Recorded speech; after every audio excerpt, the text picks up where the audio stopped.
Hi there, welcome to Kneppy Invest. Continuing on my financial year 22 result theme video series, today we're going to look at Reliance Worldwide Corporation. Now, this company designs, manufactures, and supplies water flow, control, and monitoring products and solutions for the plumbing and heating industry. Now, I just looked at the Australian Financial Review, and there are a couple of interesting articles written on October 25. Now, the reason for these particular articles was because Reliance did release a trading update on that date. And so the first article is titled, "The Warning from This $2.5 billion Company Should Worry All Investors." So it just mentions here, Reliance Worldwide's plunging share price shows investors have a lot to worry about: falling demand, rising inflation, increasing debt costs, and even COVID.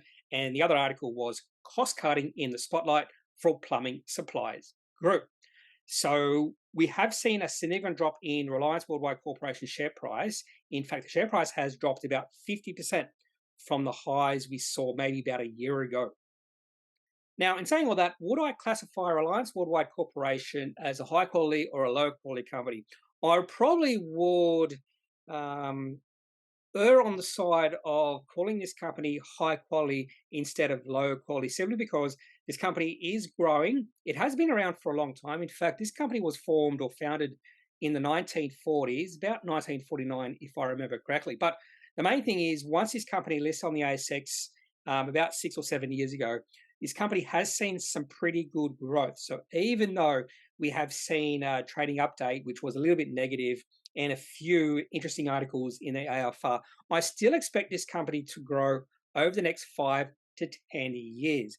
And if I do expect the company to continue to grow over the next decade, if I see some value in that company, I will become interested in taking a position in that company. And that could be true for Reliance Worldwide Corporation, because we have seen the share price taking a significant hit over the past year. Now, for full disclosure purposes, I am now a shareholder of this company because I do see some possible value in this company. And I'll talk about some of those reasons behind why I think there might be some value in this company right now during the rest of this video. Now, one way we could determine the quality of the company is just by looking at the ultra long-term chart. So I do prefer to look at a 10 or maybe even a 20-year chart, looking at weekly or monthly time frames.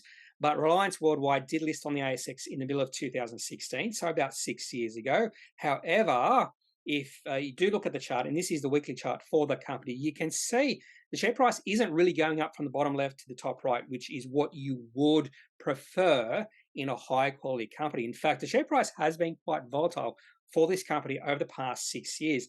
We have seen the share price reach as high as $6.60, which was towards the end of 2021, and as low as about $1.70, which was reached during the COVID-19 financial panic. Now, when this company did list, the share price was around $2.80, and right now the share price is back to $3. Now, share price hasn't moved much over the past 6 years since they listed on the ASX, but the company has grown. In fact, this company has grown a significant amount. So negative sentiment in this company has driven the share price to a value where it's much more attractive than it has been for the last 6 years. In fact, we'll look at the PE ratio this company has seen over the past 6 years, and you'll be able to see what I'm talking about. Now onto the financial 22 results for Reliance Worldwide Corporation. And at a share price of $3.10, this company has a market cap of $2.5 billion, just like that AFR article mentioned. I thought it might have been a little bit lower than that, but I wouldn't be surprised to see a pretty good bounce on the Monday. So I'm recording this video on Sunday, October the 30th.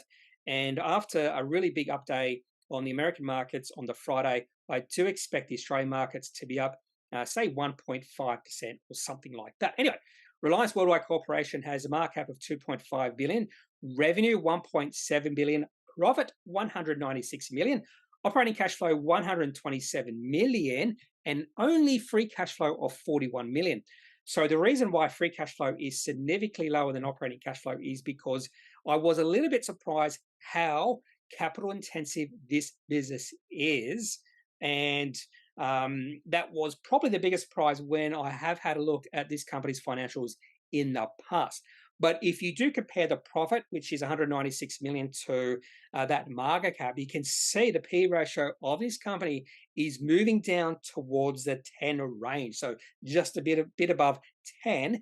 And I do expect this company to grow over the next few years. There might be a little bit of a down year in financial year 23, but then I would expect this company to continue on a growth trend in financial year 24 into the next few years after that. So I think there is that possibility that now we are seeing some value for this company. Now, typically at this point, I usually go into ticker and look at the revenue growth for a company, but Reliance actually did provide this beautiful slide within their financial year 22 presentation, I think. Anyway, this gives the revenue history for the company going all the way back to 2013 when they were a private company. In fact, the difference between when they were a private company is blue here, and then when they became a public company, it's in black. Now, over the past 10 years, the company's revenue has grown at 13% per year, but that revenue growth has accelerated in the past 6 years, is now at 20% per year.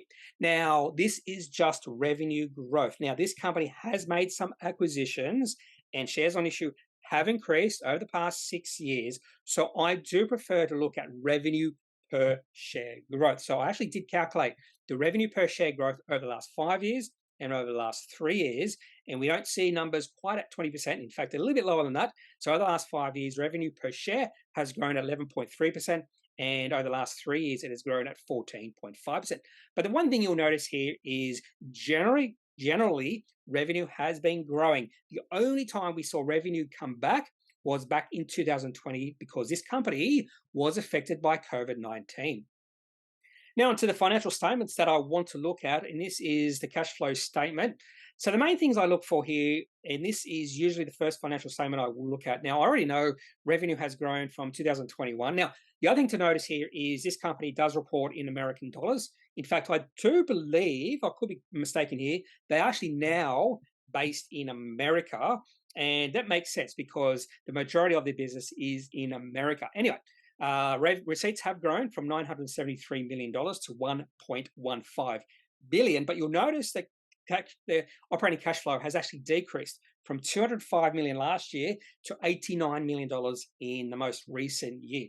So the first thing I want to understand is why has the operating cash flow fallen by such a significant amount? Now, without even looking into it, I know the answers here because this has been the answer for maybe not the majority of companies, but a lot of companies on the ASX. The reason why operating cash flow has fallen from last year to this year has been because of a build-up in inventory.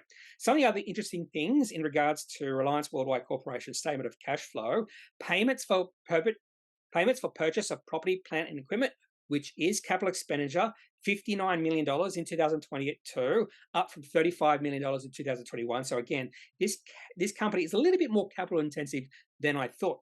Now, Reliance Worldwide Corporation also made a significant acquisition, and the cash outflow in investing activities for that acquisition amounted to $353 million.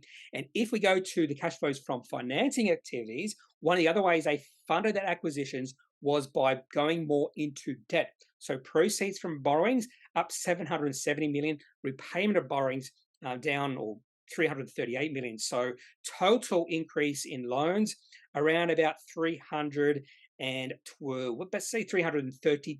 million.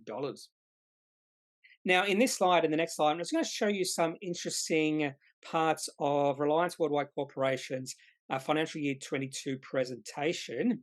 And I've already mentioned that I suspected that one of the reasons we saw a significant decrease in the operating cash flow from last year to this year was the increase in inventories.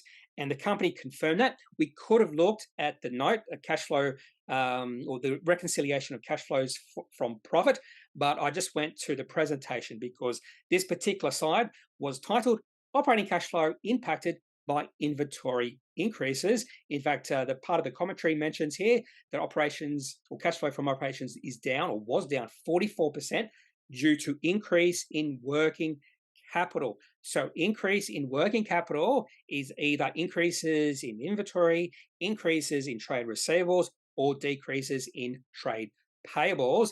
And they actually mentioned where all those play in the second part on the left-hand side. So net working capital, trade and other receivables, 266 million. So that was up from last year. Inventories, 316 million, quite a bit higher than last year. And in fact, trade and other payables was down from last year as well. In fact, net working capital was $173 million higher this year than last year. And that is the reason this company was significantly less operating cash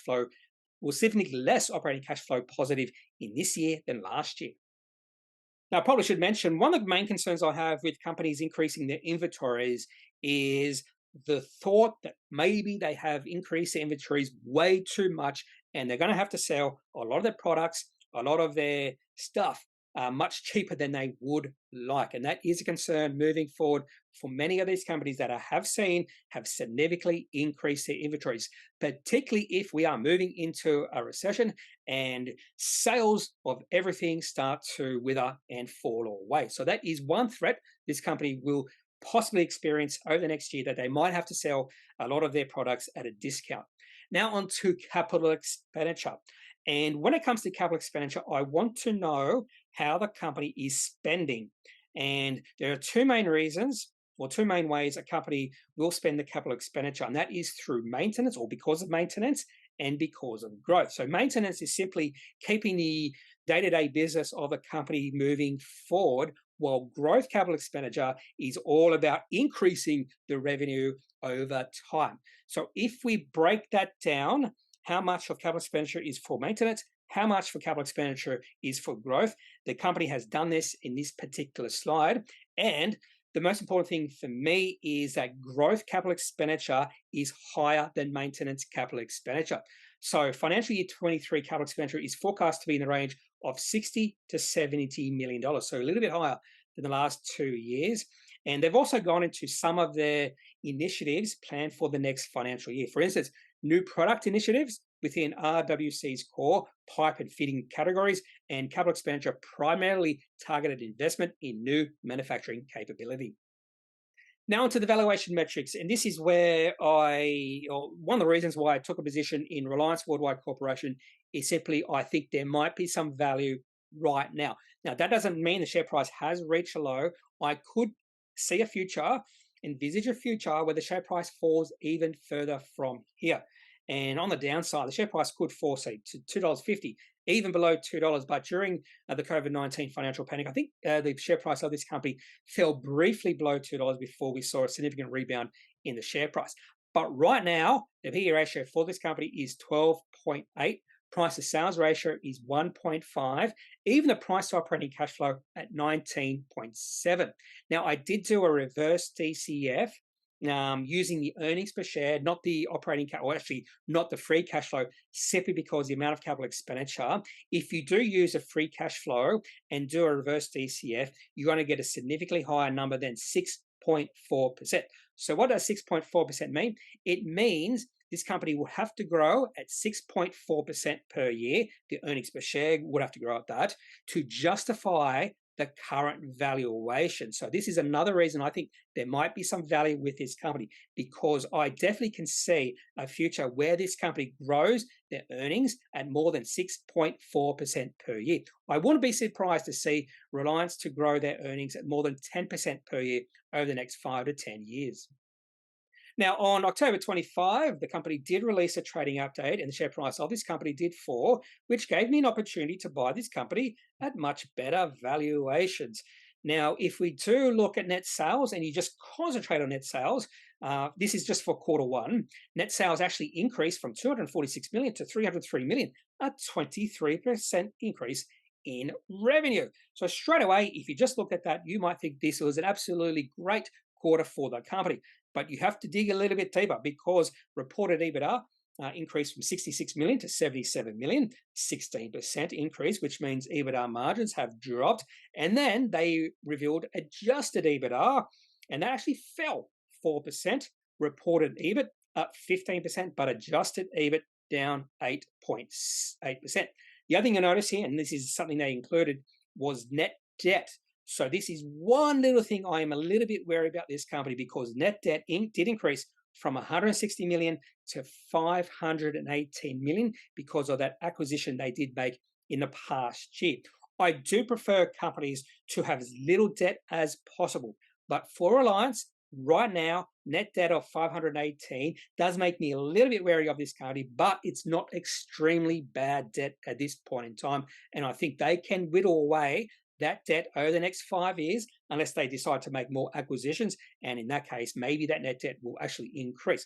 But if it does increase any further, I would like the valuation of this company to be significantly higher than 2.5 billion, because I don't want debt to equity to increase a little bit or much further from where it is right now.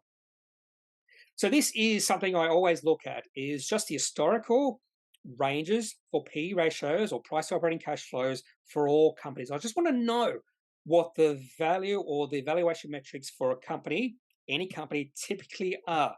And just doing this, you can possibly see some value in a company. Now, I have used this for banks. I've used this for other companies like banks. And I can remember about maybe 5 or 6 years ago, the PE ratio or price to book ratio of ANZ fell below 10. And historically, the price to book ratio of ANZ very rarely falls below 10. So I took a position and then sold out of that position about 6 months later because the share price had taken off, maybe not that much, but about 20% for a bank is a fair bit. But if we take a look at the PE ratio for Reliance over the past 4 years, since 2018, we can see generally the PE ratio for this company has been falling. So another way to look at this is that Reliance has gone through a period, and a fairly long period, of multiple compression, which means the market is much less willing to pay a premium for this company. So if we go back to 2018, the PE ratio for this company was above 50. And then it dropped from above 50 all the way down to about 11 during the COVID-19 financial panic. And then, of course, just like most other companies are on the ASX and on other equities or equity exchanges around the world, we saw a significant recovery in the share price. And that's why the PE ratio for this company went from 11 all the way back up to over 40. But since we saw the PE ratio of this company over 40 towards the end of 2020, we have just seen it gradually go lower. And right now, the PE ratio for Reliance is around 12. And the last time we saw the PE ratio for this company around 12 was during the COVID-19 financial panic, and it didn't stay there for very long. Now, that doesn't mean we're going to see the PE ratio for this company start to increase from here. It wouldn't surprise me to see the PE ratio remain suppressed for a period of time. But this is one of the main reasons I've decided to take a position in this company, simply because I see value at a PE ratio of 12, particularly because I do think, in my opinion, the revenue and the earnings per share for this company will increase over the next 5 to 10 years. Now to the daily chart for Reliance Worldwide Corporation. And if I didn't consider this company to be high quality, I would not be taking a position in Reliance right now, because the share price is in a well-defined downtrend. It moved into that downtrend towards the start of this year, 2022, just after the share price reached a high of around about $6.60. It did look like the share price was starting to recover after those June lows. The share price actually rallied from about $3.50 up to about $4.70. Did look like maybe the share price was trying to move into an uptrend, but when the company did release their financial year 22 results in August, we did see the share price fall, and that was sort of the catalyst for a new re-rating the share price. And those are the sort of re-rating catalysts I am looking for. So people might see a drop in share price of 10% on the back of the release of financial results and think the valuation of the company is now stronger. But that did lead to the share price of this company falling from $4.20 down to the share price of about $3.10 right now. Now, $3 is going to be a natural support level for this company. In fact, when they did release the trading update, share price did fall to $3 and then bounce, because $3 or round numbers tend to be very strong support and resistance levels for every single company because of psychology of the investor. For some reason, investors absolutely love round numbers. So they put in their bids the buy bids and the sell bids at round numbers. This I even do this on occasion. I just see a round number and I think, oh, that's a nice price to put in my bid. Anyway, so Reliance is remain or has share price has remained above that $3 level, sort of hovering between about $3 and $3.20. Now, it would not surprise me to see share price fall further from here, just because of the negative sentiment in this company. And I could have waited for a little bit longer, but I did have a buy-in price, and for Reliance Worldwide Corporation, that was actually $3.25. I was able to buy in at slightly cheaper prices than that, because that's just my buy-in price for this company. I do plan to continue these financial year 22 result videos, and I am planning 5 companies in advance. So these are the next 5 videos I'm going to do. Prime Financial Group, a fairly small company on the ASX, but unlike most companies whose share price is in downtrends, Prime Financial Group share price keeps going higher. And I would have liked to take a small position in that company at less than 20 cents, but it has not fallen below 20 cents for the past about month or maybe even 2 months. Another company I'll be looking at is Sims Metal Management. That was a request from a viewer of this channel. Also looking at Steadfast, Super Retail Group, and Credit Corp Group. If you would like to leave a suggestion for a company you would like to see me do a financial year 22 result video on, now we're already towards the end of October, so we're 2 months removed from August reporting season. However, we have seen a few companies release their either financial year 22 results. No one's releasing financial year 23 results yet, are they? Anyway, we're still seeing a few companies release their financial year 22 results because not all companies on the ASX have the same reporting calendar. Some calendars finish in September, some calendars finish in March, some calendars finish in July or June, and the majority of companies finish either in June or January or December. Anyway, so if you would like me to do a video on a company, just leave that suggestion in the comment section of this video. Otherwise, I'm not a financial advisor. If you do need financial advice, make sure you seek out someone who is qualified and can speak to your own financial needs. That's it for this video. Have a good day. Bye.